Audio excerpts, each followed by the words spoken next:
I grew up in Drouin watching, idolising footy, cricket, you know, in particular those two sports from summer to winter. And legends of the club that we played with and for, we just wanted to be like them. Cricket, again, compared to footy, you don't get the guys that are changing clubs. You've got your mates, you're there to achieve something year in, year out. You've got your guys that you know are going to be around the club and want to do it for the long haul. It just gets buy-in from everyone. Hanging out with your mates, enjoy the challenge of beating the opposition. Love cricket, always have. I just love going to the cricket. You know, it's for us it's a day out. And a lot of those boys I'd actually watched grow up too. You know, from junior cricket, junior football, some of them, not all of those, but yeah. So I'd you know, Saturdays were an outlet for us, something different. Oh, just growing up, like we're all from obviously country towns, so it was always footy and cricket. And cricket in summer, there's no better way to spend your Tuesday, Thursday nights down at training, having a beer after training with your mates. It's basically all about your mates. Yeah, Trevor and I guess Blair said, come down to Drouin, because I was teaching them at the time. And they were in year 10. They come down to Drouin, I said, rightio. So I rock up and it's wet, and Aussie's coaching, and he's doing some indoor stuff in the back of Bellbird, and Hursty's taking all the names.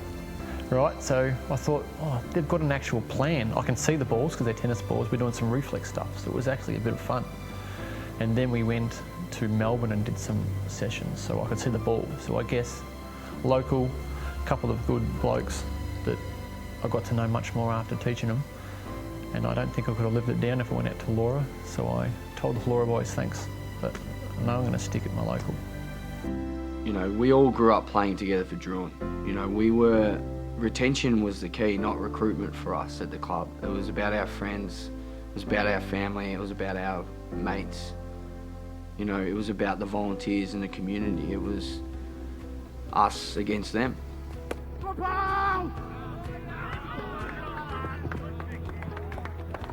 Semi-finals are always really difficult to win. You only got one innings each.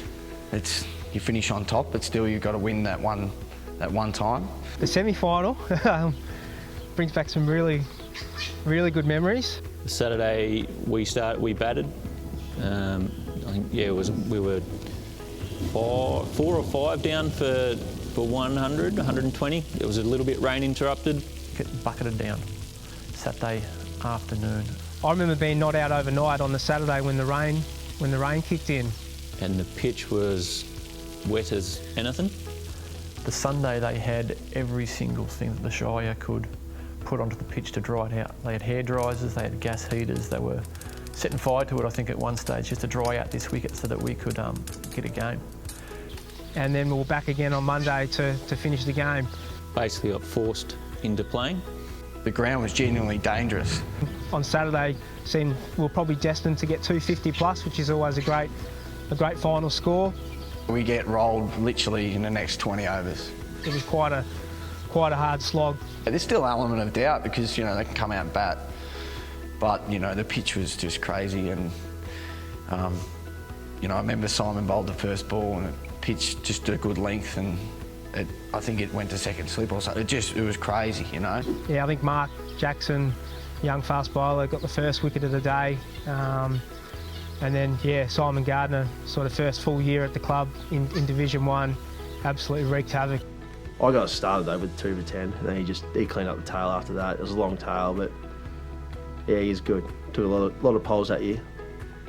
Pong took 8 for 10. Jacko got the other 2, and it was all over within an hour and a half, something like that. I'm not sure anyone ever take 8 for 10 in a semi-final ever again, but yeah, we'll leave it for Pong that he did the work, not the pitch.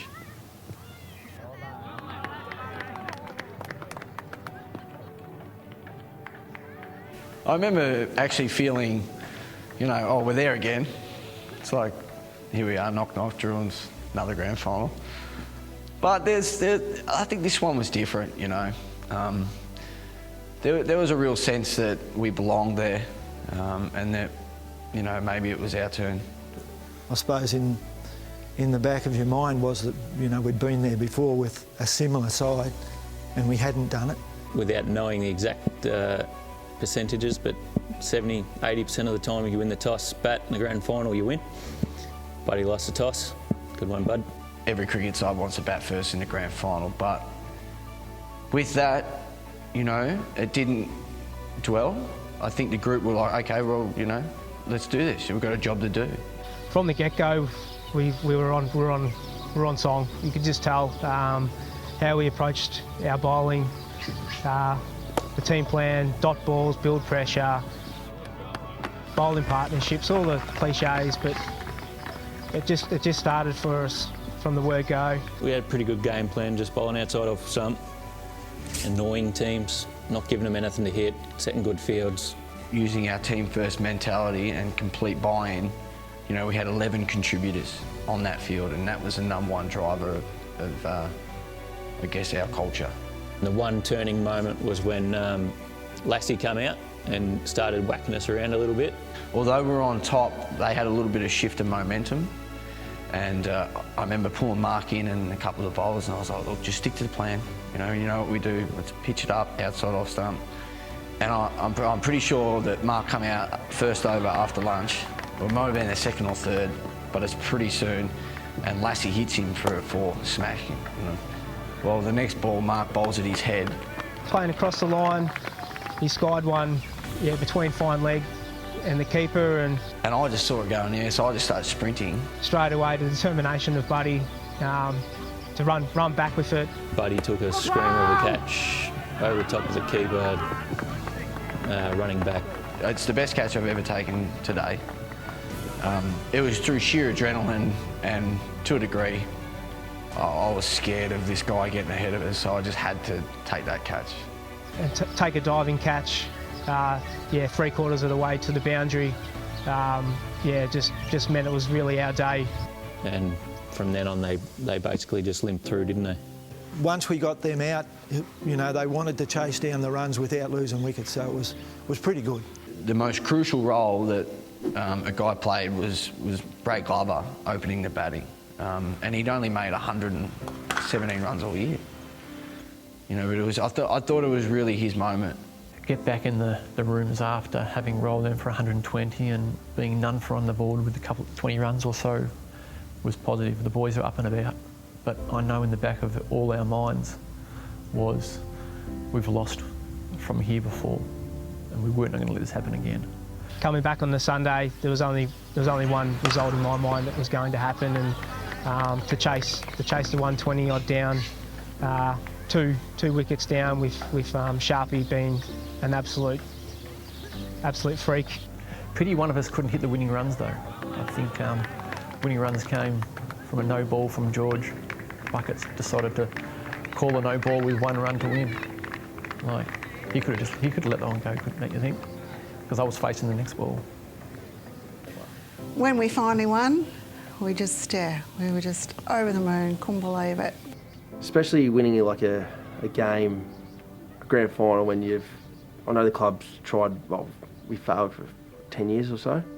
So win that first flag in 10 years, it's probably, as far as Premiership goes for me, it's probably #1, because it's a A-grade flag, so you'll always have that. You'll always have your mates. It's right up there at the top for me. Like the bit that sticks in my mind is going out on the ground at the presentation, and just hugging, you know, the guys around that had done well, all of them, and just the celebrations when we're actually presented the cup and presented with the medallions, just feeling so proud. The difference about that year compared to others, and I know most people say, oh, Sharpie made thousands of runs, but he actually only made 300. But we had 11 players make over 100 runs. That's a substantial amount of runs and contributors across the board. I think we had, you know, around about 7 or 8 genuine wicket takers, people that can play their roles. And the difference between our season and the rest I think was that. We weren't reliant on Sharpie making 100 in the grand final, although he obviously had an amazing match. But there's still a sense of the team is first, you know. Someone else can do it. And that season, you know, it wasn't up to Dale to take 5 wickets. You know, it wasn't up to Mark or Simon to take all the wickets. We shared the load. And the statistics really show that throughout the season. And we were a complete team and very hard to play against. In the end, it probably wasn't as important to win every match. It was the time spent outside of cricket was just as important. But, you know, we play cricket for a reason. That's to win premierships. I think that day symbolised family to me, honestly. To see, you know, Wayne, Joan, my mum, Trev's mum, Jen, you know, the look on their faces, that's what cricket is for me. You know, they're moments that you cherish forever. As a collective, real good blokes, real good bunch of blokes. Good bunch of blokes to win a flag with. The guys that I've played with, I can genuinely say, are all very good mates of mine, and they still are. So to go through that with your mates, achieving the ultimate success after being so close for so long, just elation, just special memories. Yeah, the celebrations were just everything I wanted them to be. The reason I keep playing at the Drouin Cricket Club, the main reason would be mates. I couldn't imagine playing against my mates.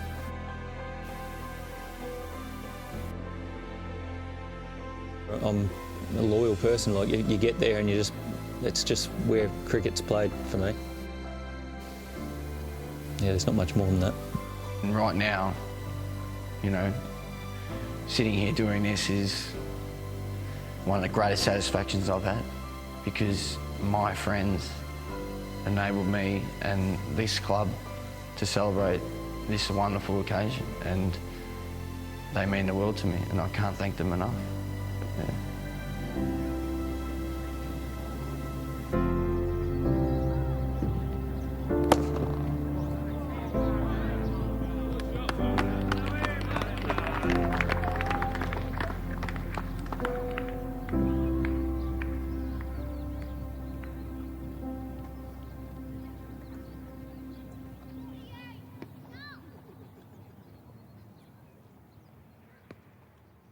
Go, Paul!